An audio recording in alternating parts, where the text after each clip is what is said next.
Allô, allô, bienvenue à ce tout nouvel épisode de podcast M par Christine.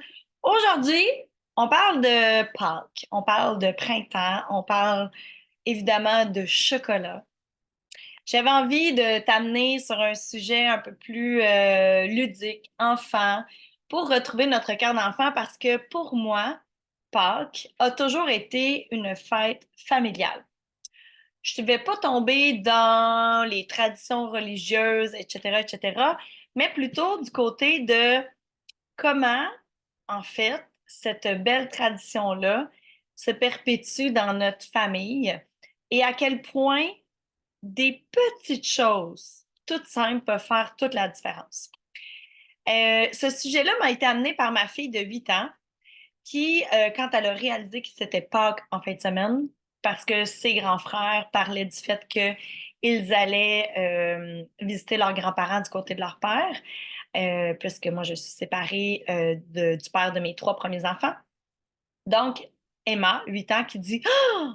Mais là, le lapin de Pâques, il va quand même passer pour la chasse au coco.» Là, je me suis dit OK, ma fille de 8 ans qui me parle du lapin de Pâques. Mais en même temps, Georges, 5 ans, écoutait à ce moment-là. Donc, je me suis dit, j'ai pas posé la question à savoir si elle croyait vraiment que c'était le lapin de Pâques qui mettait les œufs de Pâques. Mais chez nous, du plus loin que je me souvienne, ma mère nous organisait à mon frère et moi une chasse aux petits cocos. Hein? Vous savez, les petits cocos pleins, tout petits, qui sont emballés dans du petit papier d'aluminium aux couleurs vives de Pâques. Donc, ma mère cachait des cocos un peu partout, dans la maison ou à l'extérieur s'il faisait pas trop chaud, dépendamment des années. Mais moi, quand j'étais jeune, il faisait encore froid à Pâques. Hein? On allait à la cabane à sucre, puis il y avait de la neige encore. Là, on est dans une autre ère du temps, mais ça, c'est un autre sujet. Donc, cette tradition-là de coco a été perpétuée, évidemment, par moi. Au départ, mes grands garçons ont connu ma grand-mère, donc ma grand-mère ont connu ma mère. Donc, ma mère, évidemment, organisait aussi la chasse au coco pour mes enfants. Il y a eu des ajustements avec le temps du côté du père de mes garçons. En fait, ils ont fait des chasses au coco de soir avec des lampes frontales. Donc, évidemment, du côté de ma mère, quand elle a vu ça, elle a fait: «Ah, ça serait le fun de faire ça.» Bref, on s'amuse. Et ce que j'ai envie d'amener dans ce long congé de 4 jours, qui fait tellement de bien aussi, moi j'ai vraiment hâte, beaucoup plus au congé de Pâques qu'à la semaine de relâche, par exemple, ou même, non, c'est pas vrai, j'ai hâte à Noël aussi, mais le congé de Pâques, pour moi, c'est un 4 jours où c'est le printemps dehors. C'est là que les belles journées commencent. C'est là qu'on voit les bourgeons. C'est là qu'on entend l'eau d'érable tomber dans les chaudières. C'est là que les fleurs souvent commencent à sortir. Pour moi, Pâques, c'est oui une fête du chocolat, mais c'est aussi une façon d'avoir des rassemblements familiaux, de se voir, de provoquer ces rencontres-là aussi, parce que, ben malheureusement, c'est très rare maintenant les réunions de famille, à moins de les provoquer.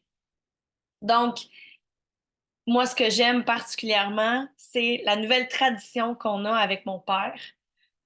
Ça fait, ça doit faire 5, 6 ans, certains qu'on a cette tradition-là. Ah oui, c'était avant la pandémie, donc je sais pas pourquoi, un jour, je pense que ça a commencé quand mon père a participé, il a rempli un coupon à l'achat de je sais pas quoi à l'épicerie dans son coin de pays et il a gagné un immense lapin en chocolat. Tu sais, vous savez, les gros là, qui mesurent genre 3 pieds et demi, 4 pieds de haut. Donc, il a gagné ça, puis évidemment, mon père, seul, ma mère étant décédée et moi, j'ai quitté la maison.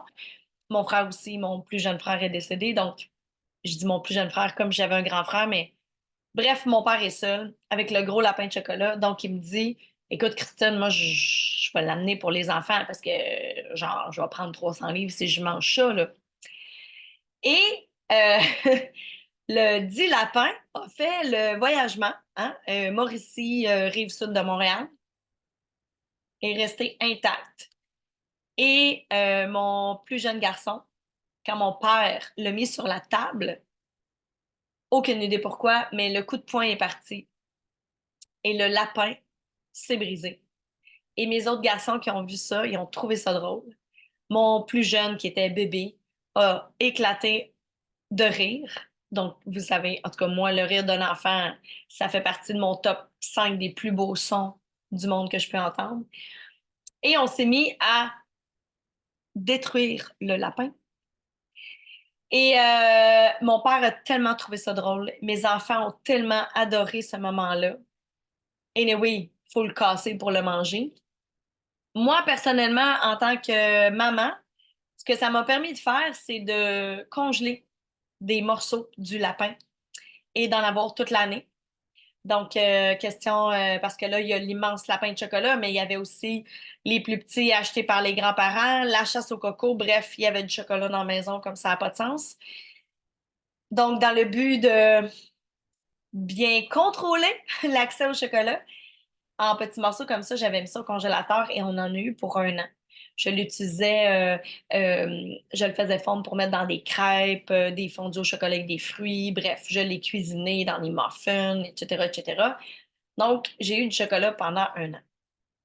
Mais mes enfants et mon père ont tellement adoré le moment que l'année d'ensuite, mon père a acheté le lapin, le géant lapin de Pâques. Et quand les enfants l'ont vu arriver avec ça à la maison, donc, c'est un peu violent quand on y pense. Il n'y a pas de vrais animaux qui ont souffert. N'appelez pas la SPCA.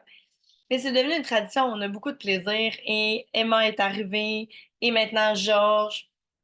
Et je vais vous raconter aussi une autre anecdote par rapport à nos traditions de Pâques. La pandémie est arrivée au mois de mars. Et mon père, habitant dans une petite région, l'accès au chocolat de Pâques, au lapin de Pâques géant n'étant pas commun, s'est dépêché d'acheter le lapin de Pâques pour être sûr d'en avoir un. Vous imaginez à quel point c'est un moment précieux pour les garçons et lui que mon père se achète un lapin de Pâques géant en chocolat rapidement. La pandémie, le confinement est arrivé début mars, 13 mars, si ma mémoire est bonne. Donc, mon père a été confiné avec un lapin de Pâques géant en chocolat. Alors là, depuis le déconfinement, mon père achète toujours aussi rapidement le lapin, mais s'organise pour me le donner pour être sûr que si jamais il arrive quoi que ce soit, ça soit moi qui l'ai avec les enfants à la maison. Parce que je pense que trouver ça dur, lui, d'étirer sur un an la consommation du lapin de chocolat. Donc, vous voyez à quel point une simple tradition peut se transformer en un moment magique, un moment qui est attendu par les enfants. Et même moi, je dois l'avouer, je trouve ça très drôle. Et quand Simon est entré dans ma vie, il comprenait pas trop ce qui se passait, mais il trouvait ça drôle. Donc, c'est important de garder son cœur jeune. Mon père, qui a 71 ans, a hâte de voir. Et il participe aussi à la destruction du lapin géant de chocolat. Donc, ça le fait rire et ça le garde jeune et ça le garde proche de ses petits-enfants et ça crée un moment, ça crée des souvenirs. À quel point quelque chose d'aussi simple peut demeurer longtemps et être perpétué dans le temps. Pour moi, c'est ça, Pâques. C'est un moment où on se réunit, on jase, on déguste les repas. Très longtemps, je suis allée à la cabane à sucre quand j'étais jeune, pendant les longs week-ends de Pâques, la cabane à sucre familiale de ma cousine, Patricia, pour ne pas la nommer.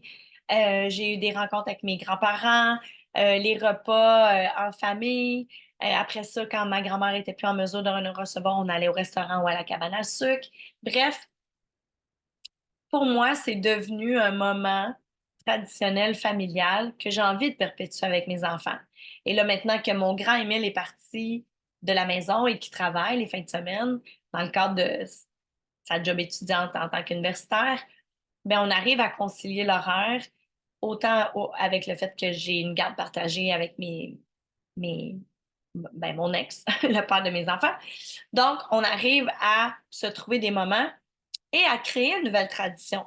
Donc là, le dimanche de Pâques, cette année, ben, la mère de Simon nous invite à souper chez elle, chez eux, avec mon beau-père et ma belle-mère. Mais je vais être en format familial réduit parce que nous n'aurons qu'Emma et Georges. Donc ça aussi, c'est une nouvelle tradition, c'est une nouvelle façon de célébrer aussi. Même si j'aurai pas mes garçons avec moi, ben on va célébrer Pâques la fin de semaine d'ensuite avec mon père qui va venir et mon grand Émile qui va venir dîner avant d'aller travailler. Pour moi, c'est vraiment important ces moments-là. C'est vraiment, je comprends maintenant ma grand-mère. Je ne sais pas si vous avez déjà vécu ce genre de moment-là, mais quand ma grand-mère nous recevait à la maison, souvent, vers le milieu ou vers la fin du repas, on la voyait qui prenait un pas de recul et elle observait. Elle observait ses petits, comme elle disait. Elle regardait sa famille, ses enfants, ses petits-enfants, les conjointes, les amis. Et elle avait un regard ému, rempli de fierté, de dire, hey, c'est ma famille, j'ai réussi à les réunir. Donc, pour moi, d'arriver à réunir toute ma famille, à tout le moins mes 5 enfants, euh, c'est toujours un moment de bonheur. Et l'autre chose que j'ai créé dans ma business avec le RMA, la famille d'affaires, c'est exactement ça. Et ce moment-là m'est arrivé l'année passée lors du congrès. Je regardais les filles danser, chanter, utiliser les accessoires du photo booth pendant que Mélanie Haché nous faisait swinger. J'ai pris ce pas de recul-là et j'ai observé les filles dans cet instant-là et de dire, wow, ces femmes-là d'affaires se sont choisies. Donc, des traditions comme Pâques, on peut en créer. On n'est pas obligé d'attendre une fête, je veux dire, commerciale. Parce que là, on le voit pas à l'écran, puis celles qui vont nous écouter à l'audio, mais moi, la maison, elle est décorée, là. J'aime décorer la maison aux fêtes. On le voit un peu ici en arrière. J'ai des petits cocos, tout ça. Euh, j'ai accroché des lapins, j'ai des petits nids, des fleurs aussi. J'aime cette ambiance-là. J'aime ce que ça crée dans ma famille. Donc, c'est tout simple. C'est des petites décorations tout simples, mais qui changent, moi, mon quotidien, surtout que je travaille de la maison. Donc, en ce joyeux printemps, je te souhaite un excellent dimanche de Pâques. Si tu m'écoutes au moment où on va mettre en ligne l'épisode, si tu m'écoutes en différé, je te souhaite une merveilleuse journée et je t'invite à te connecter à la petite fille ou le petit garçon qui sommeille en toi. Qu'est-ce que tu faisais quand tu étais jeune que tu aimais faire dans le cadre de ce genre de fête-là? Tu peux ramener ça dans ton quotidien tous les jours. On n'est pas obligé d'attendre des fêtes commerciales pour décorer nos maisons avec des belles lumières, des belles couleurs. On n'est pas obligé d'attendre Pâques pour manger du chocolat. On n'est pas obligé d'attendre Pâques pour réaliser qu'on mange trop de chocolat non plus. Il y a plein de choses qu'on peut faire, mais je pense que ce genre d'événements-là dans nos vies, dans nos calendriers, sont là pour nous rappeler de revenir à l'essentiel, à notre petite enfance, au bonheur naïf qu'on avait, qui était tout simple, de se réunir autour d'un bon repas entre nous. Je t'embrasse. À bientôt.